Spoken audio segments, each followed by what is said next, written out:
It's queuing up.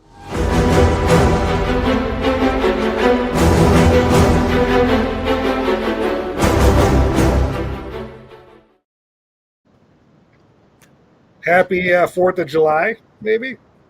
Yeah, we're not in the putter today. We are. We're not. We're in the respective putter mindsets. You're out working, and I'm out playing. I'm out, I'm out working. You're out playing. That's real estate life. That's all right. I'm heading out to Michigan right now, the beautiful mid-state, to do a little business. But nothing stops me from meeting with you every few Wednesdays here and talking some important stuff.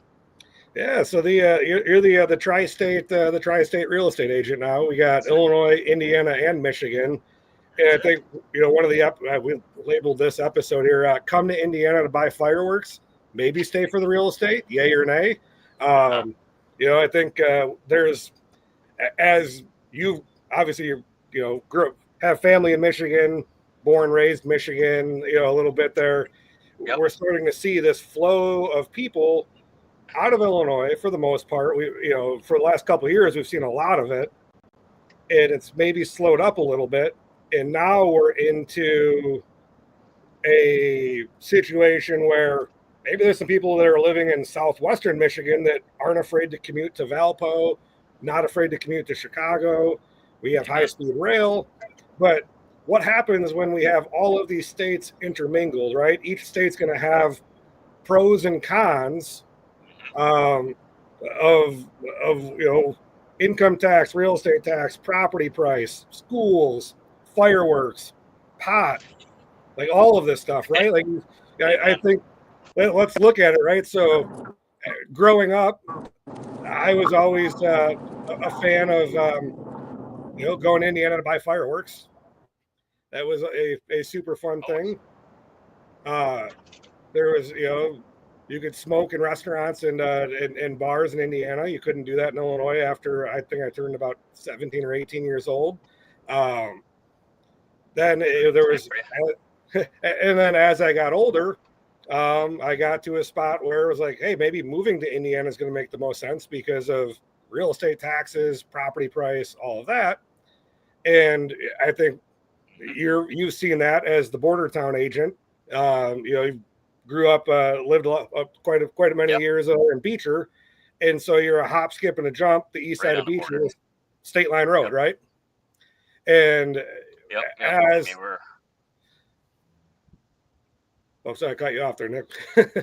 No, I was just gonna say we're right on the border there, so we're dealing with a lot of Indiana and Illinois being right there because of how easy the jump is. Maybe not so easy for people maybe in Frankfort or Orland Park. It's a longer drive, but for Beecher, Crete area right there, that's you're 5-10 minutes from the border there. So yeah, and so what's kind of gone on now though is we've seen home prices in both areas accelerate over the last 2 to 3 years. We've seen real estate taxes accelerate, and there's this this theory that I'm going to move to Indiana to have a cheaper mortgage payment. Yes. And what happens is at some point, markets typically come into balance. We've talked about efficient market theory on home pricing before.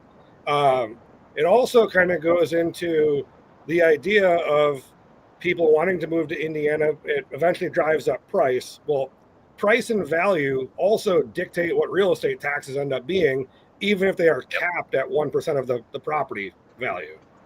So all of a sudden you have increase in price. It does eventually drive up the actual dollar amount of real estate taxes. And what we found, you and I were talking before we hopped on, there's becoming a pretty solid balance of what becomes your monthly payment based on home price, what you get per home, and all that. And we were talking about one of your new listings there that popped up on Orchard and Beecher. If you want to give us a crash course on it, you're welcome to plug it here. Yeah, 322 Orchard and Beecher. It's right there in Beecher. Like I said, it's a good listing on a good street. A beautiful home, well kept. We got that listed at $425. Again, right over the border in Indiana. So what I deal with a lot, and it's important for I think us to talk about, Tony, and we're getting there here is I get a lot of now that stuff's changing, prices in Indiana are much higher as far as homes, and obviously people are seeing the tax bill increase a little bit, stuff like that. Is it worth going over to Indiana now? Rather than or just stay on the Illinois side? I mean, what is there's a difference, of course, but what is the main difference? What are the ins and outs? What are the Yeah, I think I lose you, Nick. Huh? I think I might have lost you. Do I got you? Yeah, we're back. Okay.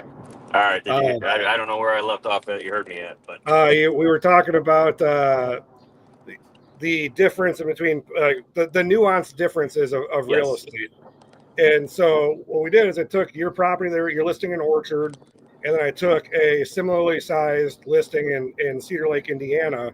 Yep. And if we just take the extraordinary assumption of a 10% down conventional mortgage and go apples to apples payment from an interest rate perspective, down payment perspective, but then factor in maybe the slightly higher price in Indiana, the slightly higher income tax or a higher real estate tax there in Beecher, it was pretty crazy. Those payments ended up within $100 a month of each other. Wow. So that's what we're starting to see is those, that payment number coming into balance because price versus real estate tax and how all that stuff works. The more important part to consider when we have balance like that is other cost.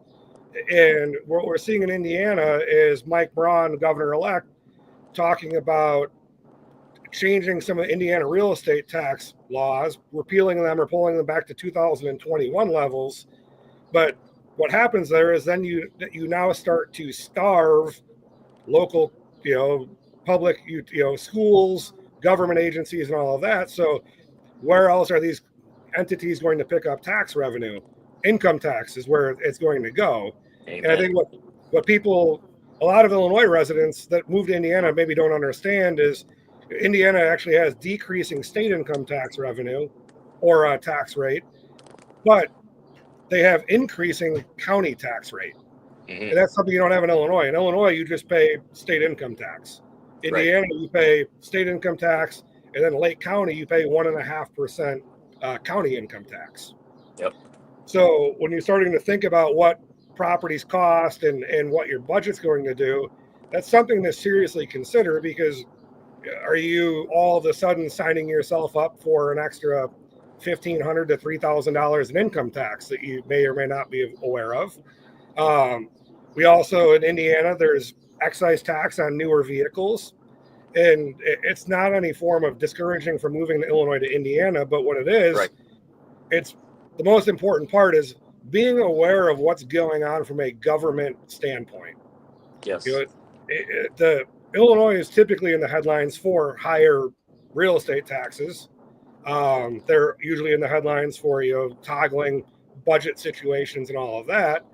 Indiana, in the appeal of the lower real estate tax situation, it's come into balance there. So now we need to watch for what happens when the governments start to toggle other things. We know Indiana's state income tax, it's actually going to be on a scheduled decline from like 3.05% to 3% to 2.95% over the next year or so, or 3 years. But does that mean, like I said, does that mean that Lake County increases their taxes or other, Porter, Newton, Jasper, some of these other counties where you have a lot of people that work in Illinois but live in Indiana, live? Yeah. What other questions do you get from buyers or prospective buyers that are considering making the jump? I said maybe not want to make the jump, but are considering the jump. Yeah, I think that's a lot of it. You hear the taxes are cheaper, right? Those are the headlines, but then they hear from people that have done it, all the other kind of costs that go into it. I mean, typically, Indiana is always going to be is going to be cheaper than Illinois, but is it? Our main question is, I guess, always is it worth maybe the extra trip that you have to make to work?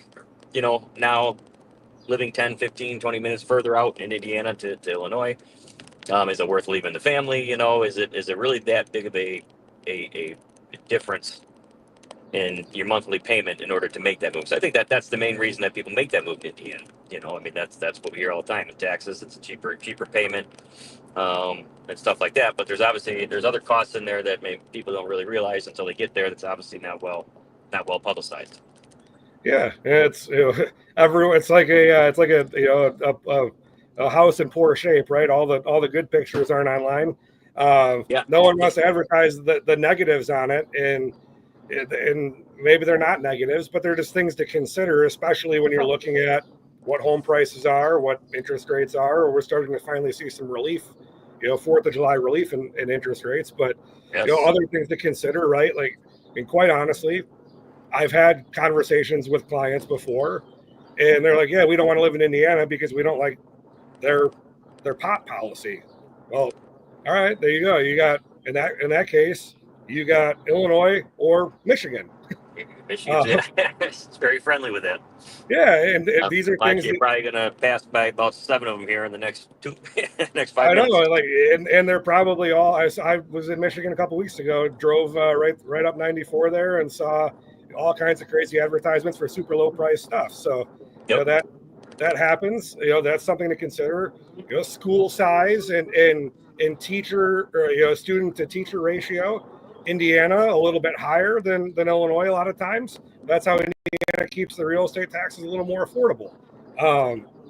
There's these trade-offs, and if you're thinking about it from a family perspective, who better to ask or talk to than a real estate professional that has a family, has worked with families, has also at one point in his life been a single guy and thought about things from those perspectives.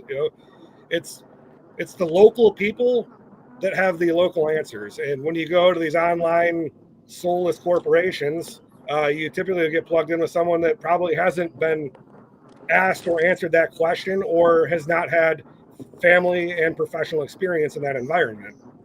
Hey man, I think we talked about doing this podcast when I come on every 3 weeks. I mean, the biggest thing we like to say is what have we experienced? What have we been experiencing? What can we talk about to educate? Because I got no preference whether anybody moves to Illinois or Indiana. I mean, we're doing the business. We're doing the business either way, but it's about knowing your markets and educating your buyers so that buyers and sellers and whoever it may be, that to make the best decision for them and their families. Because that's how you stick out when you're in these markets, these markets. Everybody kind of knows you. You got a name for yourself. You got a reputation that you got to uphold. So for us, we speak about it all the time, and we just want to let the public know and talk about these things. I get it all the time. What's the difference? What's the bottom line difference? What's this and that? I mean, Tony's a great numbers guy, which is why I love working with Tony. I mean, one of the smartest, if not the smartest guys I've ever talked to about numbers and how to break it down for you efficiently, so you can see a breakdown. I mean, I think you did a beautiful breakdown there of my listing there in Beecher, and then Cedar Lake is right down the road from Beecher, right over the border there, and I mean, you're talking about $100-something a month payment difference. Is that worth, and that's, maybe it is worth it to somebody, maybe they just want to live in Cedar Lake, whatever it may be. But if you're just talking strictly from a family perspective, from numbers, those are good things that obviously we can do. We can break down for you, rather easily. That way you can make the best decision for you and your family.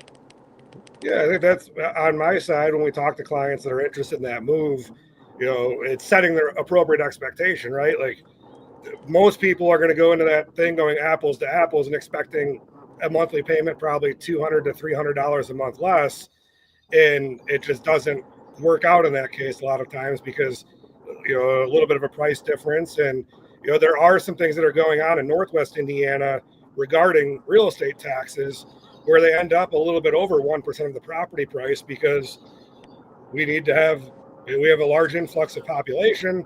We need to build schools, build more facilities, have better roads. And it's just something we want people to have the conversation, ask the questions, and then build your plan from there. Like Nick said, he doesn't care. We don't care. We're happy to help you on both sides of the border. Or, in my case, I'm happy to help you in 50 states. Nick's happy to help you in 3 states. It's just, you need to figure out what's the right decision for your budget, and then have a conversation with people who have helped people, move from state to state, stay in state, people that have done that themselves, and be aware of the ins and outs and weird things that pop up.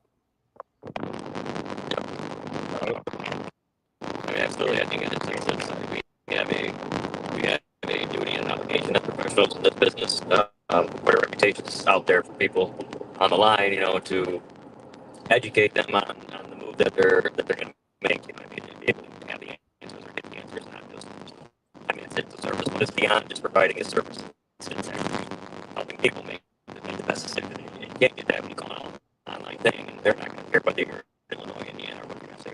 It's not going to get you. This payment's going to be that's that. A lot more factors. So you're, I don't know. I got you got static there, Nick. You froze. Uh-oh.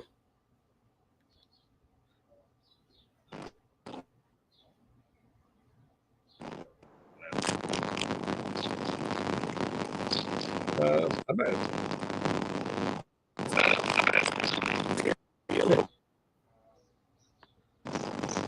Oh, they might be losing.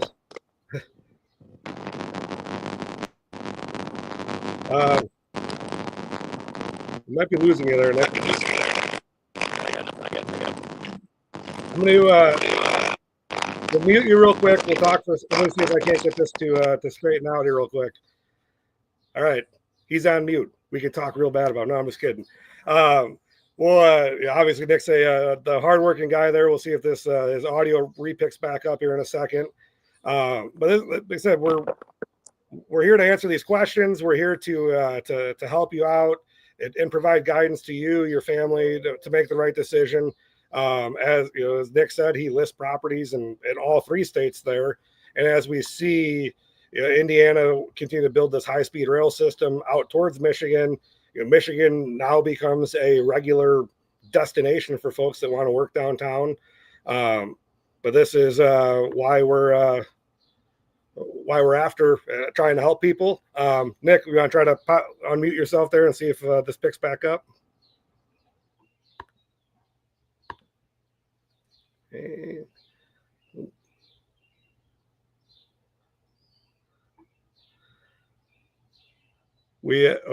Hey, try to hit your unmute button.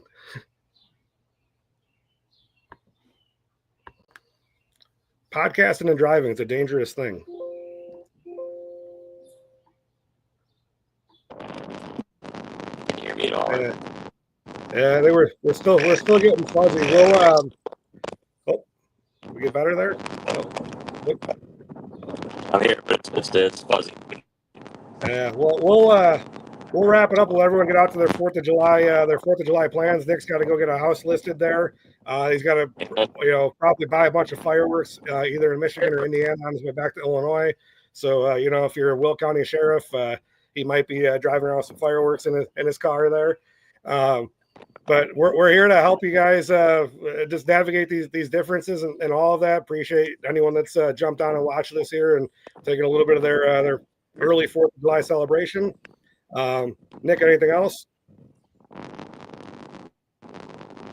That's it. That's it for our man. We're out. We'll see you guys next Wednesday. We'll be talking with Jay Miles from IES and PNTN. We'll talk Illinois title insurance and all that fun stuff. So until next Wednesday, we're out. I'm done. Cut the show.